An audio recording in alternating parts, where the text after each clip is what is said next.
என் பெயர் சோஃபியா. எனக்கு 25 வயது ஆகிறது. நான் ஒரு பணக்கார குடும்பத்தை சேர்ந்தவள். என் படிப்பு முடிந்ததும் என் பெற்றோருக்கு என் திருமணத்தை பற்றிய கவலை வர ஆரம்பித்தது. இதில் எனக்கு எந்த பிரச்சனையும் இல்லை. ஏனென்றால் இதுதான் உலகின் வழக்கம்.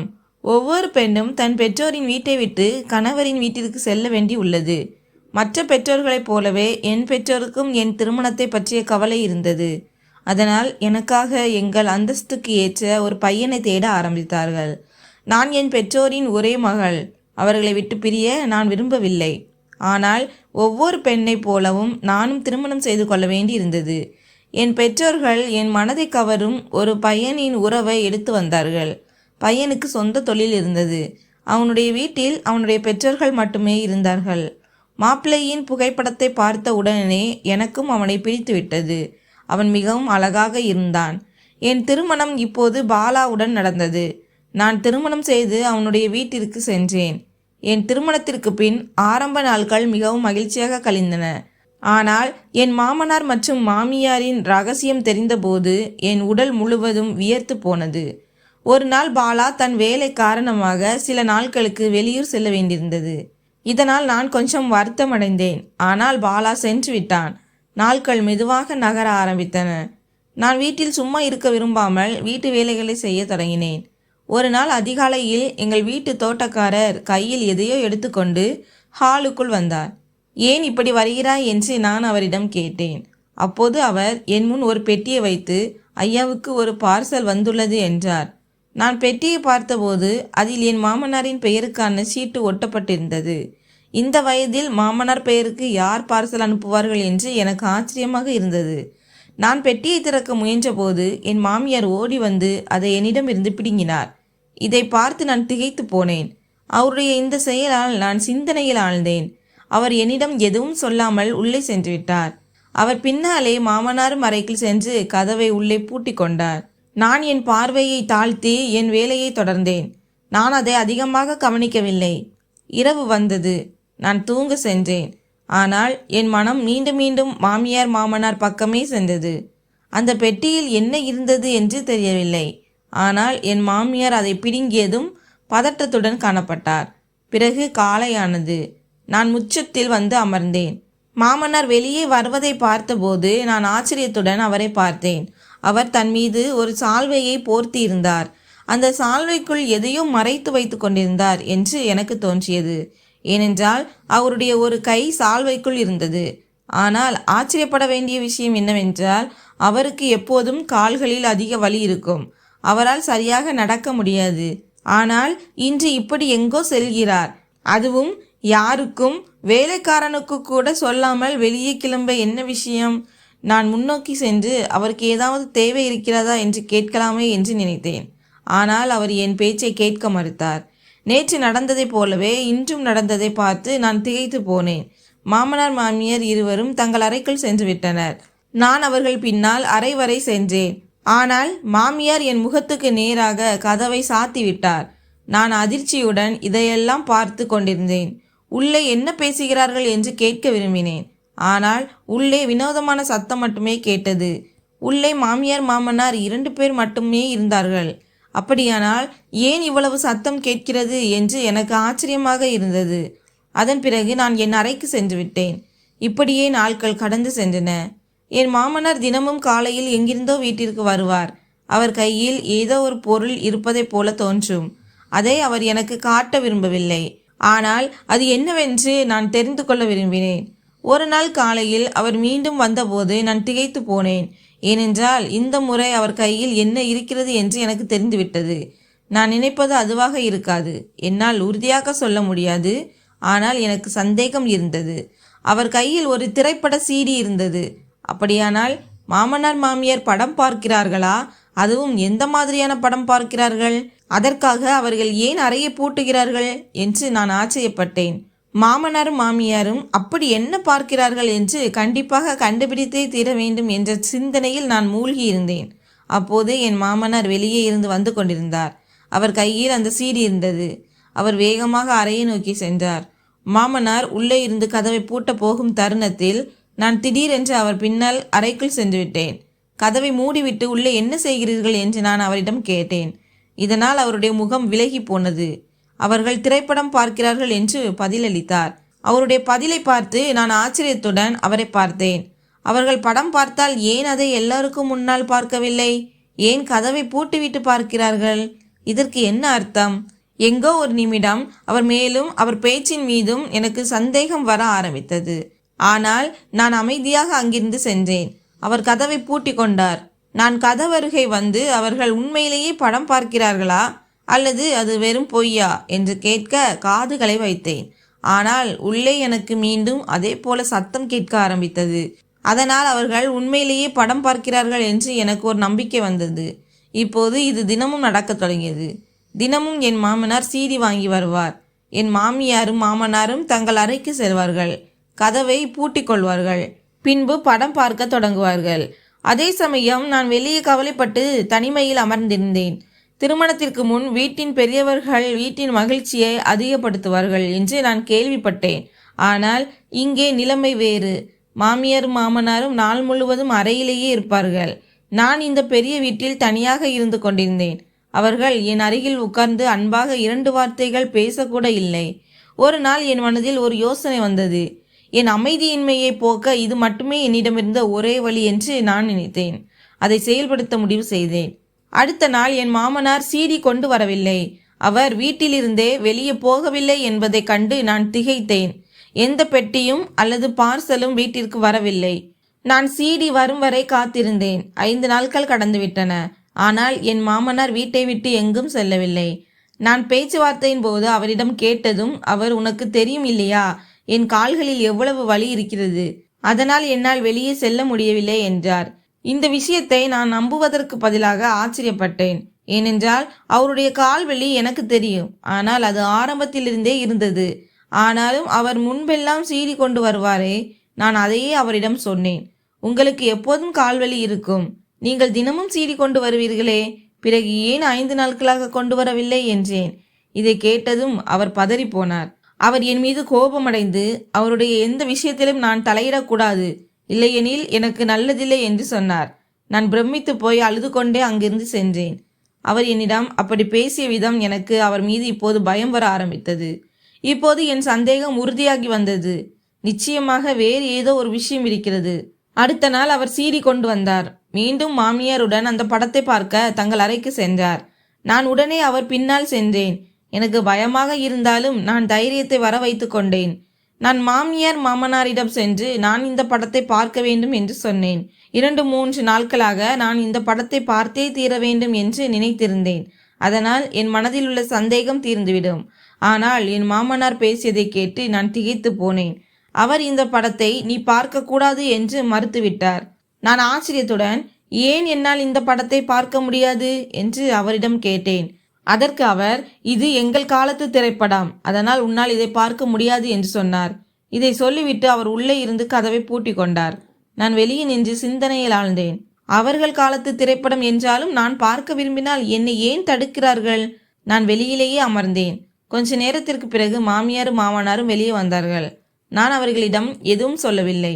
ஏனென்றால் அவர்களுக்கு என் மீது சந்தேகம் வரக்கூடாது என்று நான் அமைதியாக இருந்தேன். இன்று மாமனாரின் முகத்தில் எனக்கு சற்று கவலையும் தெரிந்தது. நான் சிந்தனையில் ஆழ்ந்தேன்.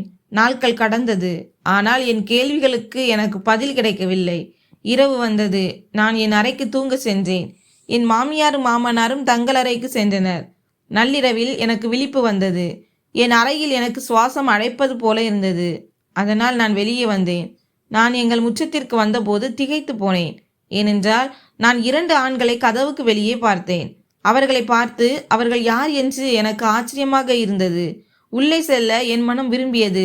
ஆனால் எனக்கு தைரியம் வரவில்லை. அவர்கள் யார் என்று நான் கேட்டேன். இருவரின் முகத்திலும் சால்வை போர்த்தப்பட்டிருந்தது. அதனால் என்னால் அவர்களை பார்க்க முடியவில்லை. ஆனால் திடீரென்று என் கண்களுக்கு முன்னால் இருண்டு போனது. பயந்த இதயத்துடன் நான் அங்கேயே தரையில் விழுந்தேன். அந்த 2 பேர் யார்? அவர்கள் எங்கள் வீட்டில் என்ன செய்து கொண்டிருந்தார்கள் என்று எனக்கு தெரியவில்லை. காலையில் நான் கண் விழித்த போது நான் என் அறையில் இருந்தேன். என் தலையில் மிகவும் கடுமையான வலி இருந்தது. நான் எப்படி அறைக்கு வந்தேன் என்று யோசித்தேன். எனக்கு எதுவும் நினைவில் இல்லை. திடீரென்று எனக்கு இரவில் நடந்த விஷயம் நினைவுக்கு வந்தது. நான் வெளியே ஓடினேன். அங்கே என் மாமனாரும் மாமியாரும் அமர்ந்திருந்தார்கள். அவர்கள் என்னை பார்த்து தங்கள் அருகில் உட்கார சொன்னார்கள். நான் நடந்த முழு விஷயத்தையும் அவர்களிடம் சொன்னேன். இரவின் இருளில் வீட்டில் 2 பேரை பார்த்தது எப்படி என்று நான் மிகவும் கவலையாக இருந்தேன். ஆனால் அவர்கள் பேசியதை கேட்டு நான் கொஞ்சம் கவலை அடைந்தேன். என் மாமியார் இனிமேல் அப்படி ஏதேனும் இருந்தால் என்னை கூப்பிட வேண்டும் என்று சொன்னார். ஆனால் என் மனதில் அப்படி எதுவும் தோன்றவில்லை. அப்போது என் மாமியாரின் அறை கதவு பூட்டப்பட்டிருந்ததால் என் கவனம் அங்கே செல்லவில்லை. ஆனால் மாமனாரின் பேச்சை கேட்டு நான் மேலும் ஆச்சரியப்பட்டேன். அவர் அது உன் பிரம்மை மட்டுமே என்று சொன்னார். நான் கவலையுடன் அவரை பார்த்தேன். நான் அது என் பிரம்மை இல்லை என்று புரிய வைக்க நிறைய முயற்சி செய்தேன். ஆனால் அவர்கள் செய்த செயலால் நான் திகைத்து போனேன். அவர் தோட்டக்காரனை கூப்பிட்டு, நேற்றிரவு இங்கு யாராவது 2 ஆண்கள் வந்தார்களா என்று கேட்டார். நான் தோட்டக்காரனை ஆச்சரியத்துடன் பார்த்தேன். அதற்கு அவன் தான் இரவு முழுவதும் விழித்திருந்ததாகவும் ஆனால் யாரும் வீட்டிற்குள் நுழையவில்லை என்றும் அப்படி நடந்திருந்தால் தனக்கு தெரிந்திருக்கும் என்றும் பதிலளித்தார். மற்ற 2 வேலைக்காரர்களும் அதையே சொன்னார்கள். நான் முற்றிலும் குழப்பமடைந்து விட்டேன். இப்போது நான் பைத்தியமாகி விடுவேன் என்று எனக்கு தோன்றியது. நான் அவர்களுக்கு புரிய வைக்க நிறைய முயற்சி செய்தேன். ஆனால் என் மாமியார் என்னை தண்ணி கொடுத்து அமைதிப்படுத்தினார். நான் சில நாட்களாக சரியாக சாப்பிடவில்லை என்றும் அதனால் பலவீனத்தால் விழுந்திருக்கலாம் என்றும் சொன்னார். அவருடைய பேச்சால் நான் அமைதியானேன். நாள் முழுவதும் நான் என் சிந்தனையில் மூழ்கி இருந்தேன். இப்போது அது என் பிரம்மை என்று எனக்கு தோன்றியது. சில சமயம் உண்மையிலேயே அங்கு யாரோ இருந்தார்கள். அவர்களில் ஒருவர்தான் என்னை மயக்கமடைய செய்தார் என்று தோன்றியது.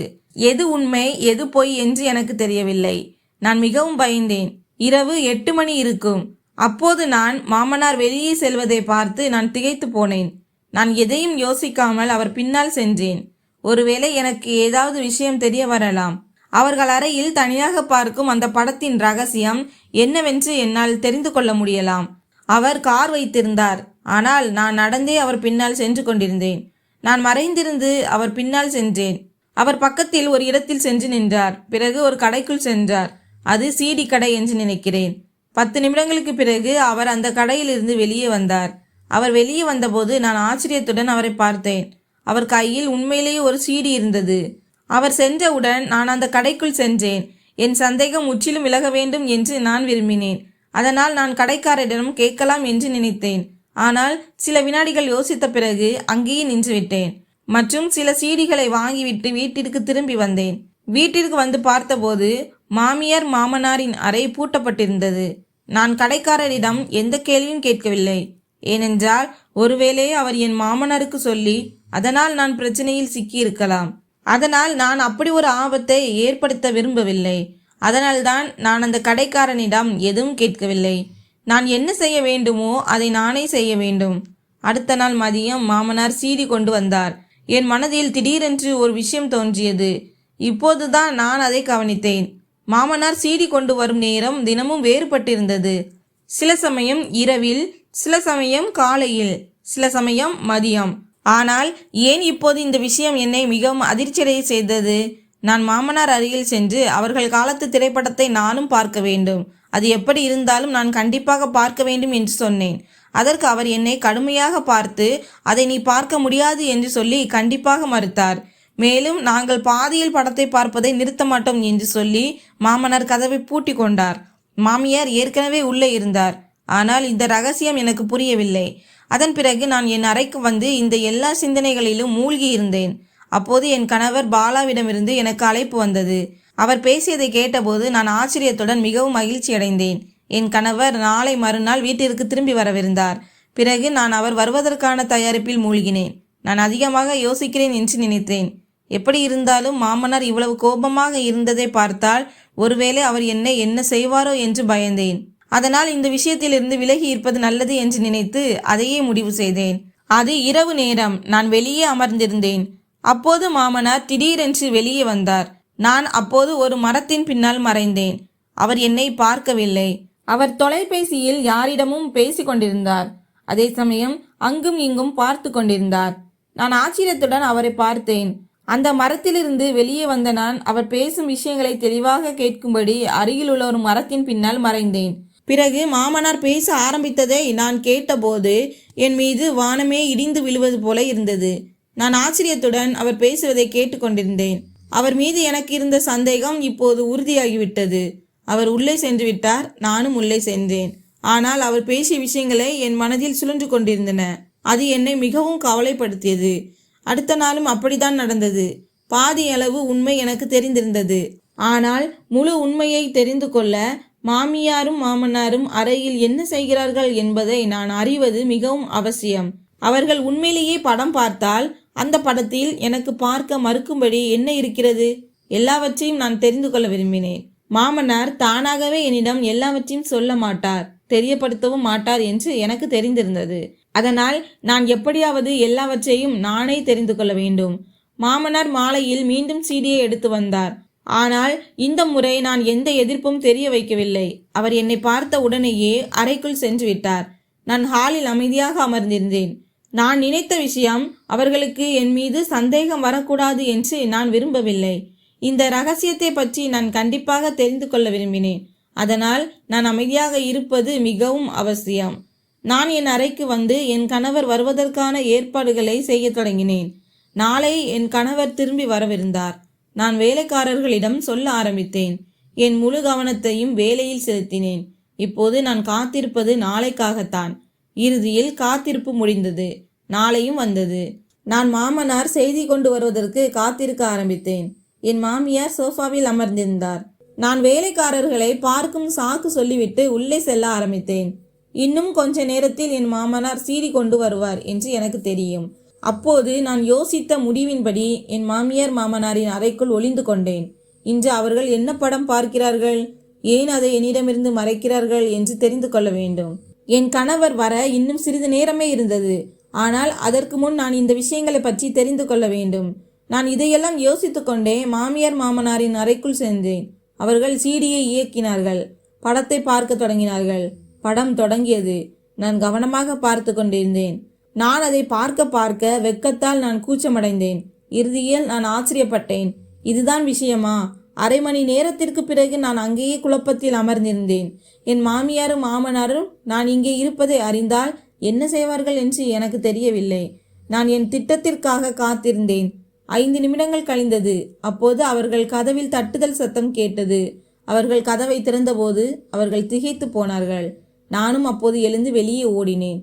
நான் அவர்கள் அறையிலிருந்து வெளியே வருவதை பார்த்தபோது அவர்கள் ஆச்சரியப்பட்டனர். மாமியார் மாமனாரும் இதை பற்றி தெரிந்து கொண்டார்கள்.